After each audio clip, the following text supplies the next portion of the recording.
Welcome class 9th physics laws of motion lecture 7। तो ये 7th lecture है। तो इसके साथ आपके एनसीईआरटी क्वेश्चंस जो है स्टार्ट हो जाएंगे। ये फर्स्ट क्वेश्चन है आपकी एनसीईआरटी बुक पे। Which of the following has more inertia, a rubber ball and a stone of small same size. उनका साइज सेम है, रबर बॉल का इनर्शिया ज़्यादा होगा या स्टोन का ज़्यादा होगा। ठीक है। A bicycle and a train, 5 rupee coin, 1 rupee coin. सिर्फ यही बताना है कि इनर्शिया किसका ज़्यादा हो। इनर्शिया के लिए हमारे पास क्या होता है, inertia mass is measured by of its inertia. Mass के साथ इनर्शिया मेजर होता है, greater the mass greater the inertia. अब देखना है कि दोनों का मास सेम है। Mass of stone more than, sorry mass है या साइज सेम है। साइज सेम है, आप जानते हो रबड़ बॉल का साइज एंड स्टोन का साइज दोनों का सेम हो तो स्टोन का मास ऑब्वियसली ज़्यादा होगा, तो इसका इनर्शिया भी ज़्यादा होगा। बाईसाइकिल और ट्रेन, ट्रेन का मास आप जानते हो ज़्यादा है तो इसका इनर्शिया भी ज़्यादा होगा। 5 रुपी कॉइन 1 रुपी कॉइन से बड़ा होता है तो 5 रुपी कॉइन का इनर्शिया ज़्यादा होगा। ये सोल्यूशन इसके लिखे हुए हैं, आपने ऐसे ही कॉपी पे उतार लेने। ठीक है, तो मैं सिर्फ इसके हिंट देता जाऊंगा, जल्दी से ये फिनिश कर दूंगा। और हमने थोड़े से ही क्वेश्चन करने हैं, ज़्यादा नहीं करेंगे बाकी वाले, बिकॉज मैं तो बोल दूंगा आपको करने में प्रॉब्लम आएगी। और इसको पॉज करके आपने कर लेना है। सबके क्वेश्चंस आपके लिखे हुए, आपके पास बुक है तो भी अच्छी बात है, नहीं है तो ये क्वेश्चंस आपके लिए लिखे हुए, आंसर्स भी लिखे हुए हैं, आपने देखकर उतार लेने हैं, ये आपके लिए ज़रूरी है। Again, the following example, try to identify the number of times the velocity of the ball changes.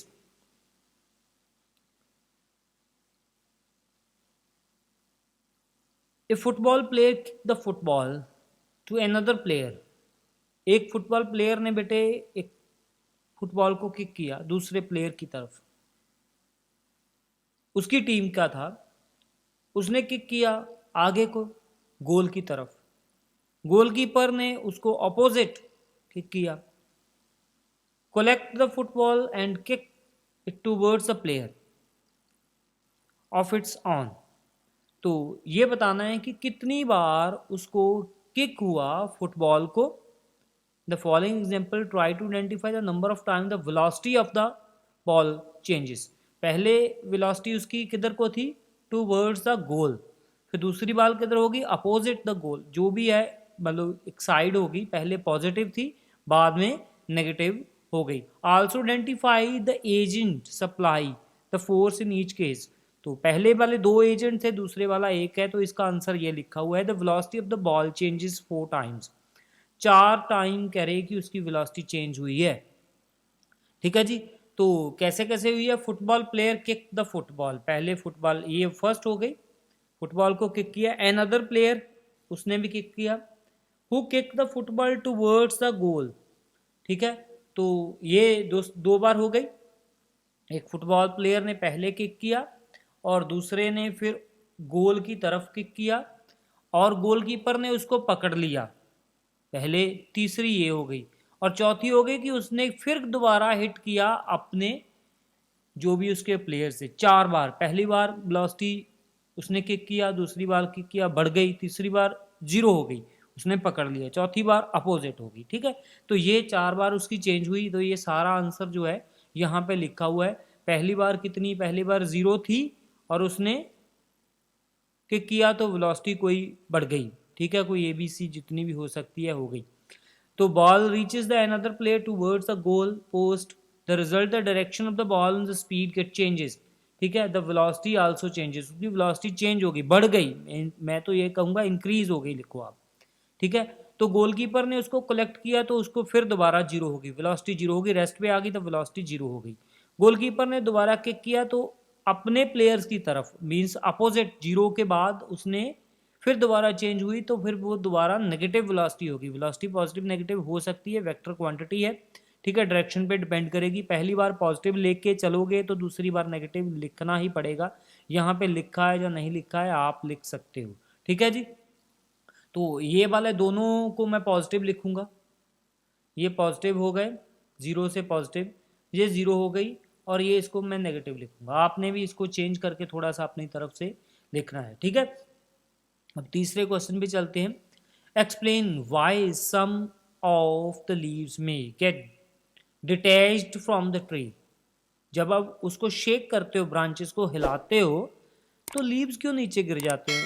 ठीक है, तो इसका आंसर बड़ा सिंपल सा होता है, ठीक है। जब भी आप उसे हिलाते हो, ठीक है, तो वो नीचे गिर जाते हैं ड्यू टू इट्स इनर्शिया। ये वाली बात इंपॉर्टेंट है, ठीक है। इसको मैं अपनी वे से बता देता हूँ, आप चाहो तो ऐसे लिख लो, वे से बता देता हूँ। तो क्या बात है कि जो ट्रीज है उसके ब्रांचेस जो हैं वो, उसका इनर्शिया वो रेस्ट में है, तो रेस्ट में ही रहना चाहते हैं। इनर्शिया क्या होता है कि कोई बॉडी कैसी है, वो उसी शेप में उसी पोजीशन में रहना उसको पसंद है, वो उसी शेप में उसी पोजीशन में रहना चाहती है। जब उसको शेक करते हैं तो दरख्त सारा हिल जाता है, मगर जो उसकी ब्रांचेस है वो हिलना नहीं चाहती। तो हिलना नहीं चाहती तो उसको हिलना तो पड़ेगा। अगर वो हिल गई तो फिर क्या हो गया, लीव्स बहुत हल्के हैं। इनर्शिया किस पे डिपेंड करता है? मास पे। तो ब्रांचेस का मास ज़्यादा है, लीव्स का मास बहुत कम है। इसका मीन्स है कि ब्रांचेस ज़्यादा शेक होंगी, उसका इनर्शिया जल्दी से बदल जाएगा बिकॉज उसका मास ज़्यादा है। और लीव जो हैं वो उसका इनर्शिया इतनी जल्दी से बदलेगा नहीं, मीन्स उसको बदलने में टाइम लगेगा बिकॉज उसका मास बहुत कम है। तो इसको कहने का मतलब है कि जो लीव्स हैं वो tend to be remain in rest, तो रेस्ट में रहना पसंद करते हैं। पसंद करने का क्या मतलब है? पसंद करने की इतनी सी बात है कि उसका मास बहुत कम है, इसलिए वो रेस्ट पे रहते हैं, ठीक है। इसका इनर्शिया इतनी जल्दी से चेंज नहीं हो पाता जैसे कि ब्रांचेस का और पूरे ट्री का हो जाता है, ठीक है जी। तो इसी रीजन के साथ वो लीव्स का इनर्शिया चेंज हो जाता है, और सॉरी, लीव का इनर्शिया चेंज नहीं होता है, ब्रांचेस का इनर्शिया चेंज हो जाता है। इसी कारण वो फॉल डाउन है। दोनों के इनर्शिया में डिफरेंस आ जाता है। बात सीधी सी है कि दोनों के इनर्शिया में डिफरेंस आता है ड्यू टू इट्स इनर्शिया। जो बच्चे कुछ नहीं समझते वो इतनी बात समझ लें कि जो भी है, आप बस में चलते हो, बस स्टॉप करती है तो आप नीचे आगे की तरफ गिर जाते हो। क्यों गिर जाते हो? Due to its inertia. सीधी सी बात, कुछ नहीं समझते हो तो इतनी बात समझ लो, ड्यू टू इट्स इनर्शिया, ठीक है। आप बस के साथ, बस में चल रहे हो, नीचे सड़क पे पैर रखते हो, तो आप सड़क पे पैर रखते हो, बस को छोड़ दो, नीचे छलांग लगा दो तो गिर जाओगे, गुल्लबाजी आपकी निकल जाएगी, ठीक है। क्यों निकलेगी? क्योंकि बस का इनर्शिया कुछ और था, आपने अपना इनर्शिया चेंज कर लिया, इसलिए वो भी ड्यू टू इट्स इनर्शिया। एक चीज का इनर्शिया चेंज होगा, दूसरी का चेंज नहीं होगा, तो इसी कारण जो भी हैपनिंग होगी यहाँ पे इनर्शिया के कारण होगी। अब फोर्थ क्वेश्चन पे चलते हैं।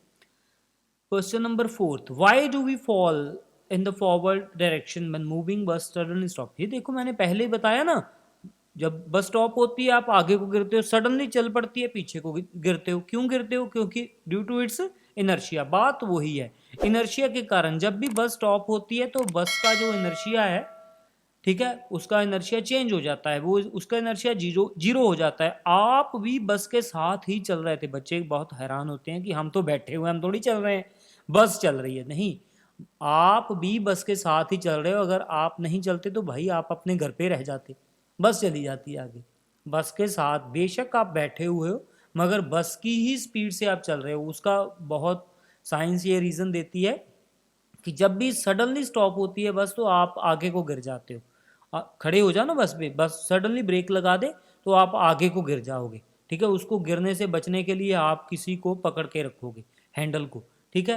तो फिर क्या होता? तो ये क्यों होता है? ये सब इसीलिए होता है कि बस का इनर्शिया सडनली चेंज हो गया। चेंज होने का मीन्स उसका इनर्शिया जो है जीरो हो गया, और आपकी बॉडी ने इतनी जल्दी से इनर्शिया चेंज नहीं किया। बस का मास देखो कितना बड़ा, आपका मास देखो, ठीक है। आपकी बॉडी ने इनर्शिया चेंज नहीं किया, तो नहीं किया तो फिर आपका इनर्शिया वही, आपकी स्पीड, आप उसी स्पीड से चल रहे हो जो 60 की स्पीड पे बस है, आप भी 60 की स्पीड पे ही चल रहे हो। तो बस की स्पीड जीरो होगी, आपकी हुई नहीं, तो आप आगे को जाओगे, आप आगे को गिरोगे। तो उसको पकड़ने के लिए आप किसी चीज़ को पकड़ोगे तो फिर अपना इनर्शिया सेट कर लोगे उसके अकॉर्डिंग, ठीक है। तो आप भी जब तक जीरो नहीं होगे तब तक नहीं रुक पाओगे। सिमिलरली अगर आप बस सडनली चल पड़ती है तो आप पीछे की तरफ बैकवर्ड गिर जाते हो। क्यों है? क्योंकि आपका इनर्शिया जीरो था, बस का भी जीरो था। बस ने इनर्शिया चेंज कर लिया, आपसे हुआ नहीं इतनी जल्दी, मास में डिफरेंस है, ठीक है। तो आपसे नहीं हुआ, तो इसलिए आप भी पीछे की तरफ गिर जाओगे। ये सब कुछ जो भी कुछ हैपनिंग होगा किसके कारण होगा, इनर्शिया के कारण।